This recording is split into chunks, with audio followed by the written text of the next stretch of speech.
நான் ஆதர்ஷ் குமரி அறிவியல் பேரவை இளம் விஞ்ஞானி நிகழ்ச்சி 2025 முதல் 2026 ஆண்டில் உணவு திருவிழா. இன்று நான் செய்ய போவது கோதுமை பிஸ்கட்.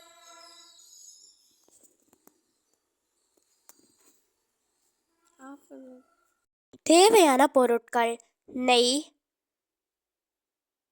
நாட்டு சர்க்கரை, ஏலக்காய், 1 கப் கோதுமை, சிறிதளவு உப்பு மற்றும் பேக்கிங் சோடா.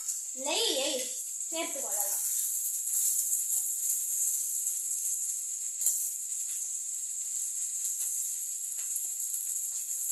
இப்பொழுது நெய்யை கலந்து கொள்ளலாம்.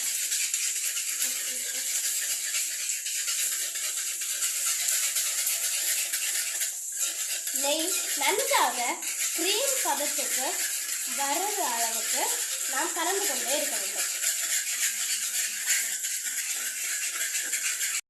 இப்பொழுது நன்றாக கிரீம் பதம் வந்துவிட்டது.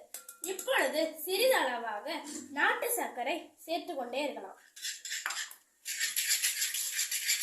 சேர்த்துவிட்டு கிளறி கொண்டே இருக்கலாம்.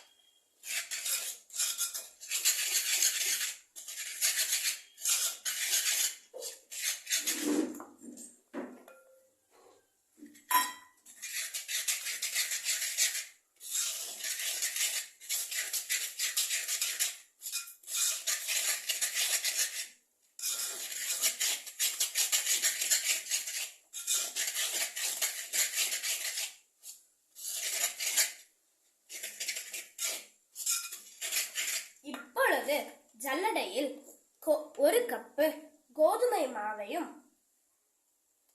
சிறிதளவு உப்பு மற்றும் பேக்கிங் பவுடரையும் சேர்த்துக் கொள்ளலாம். இப்பொழுது நன்றாக சலித்து விட்டோம். இப்பொழுது கிளறி கொண்டே இருக்கலாம்.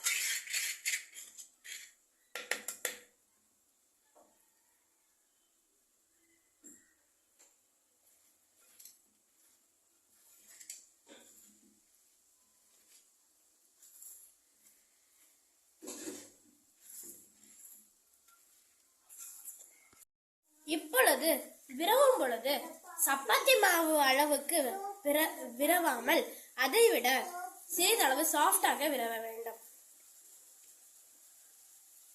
இப்பொழுது ஒரு தட்டில் நெய்யை நன்றாக தடவி கொள்ளலாம்.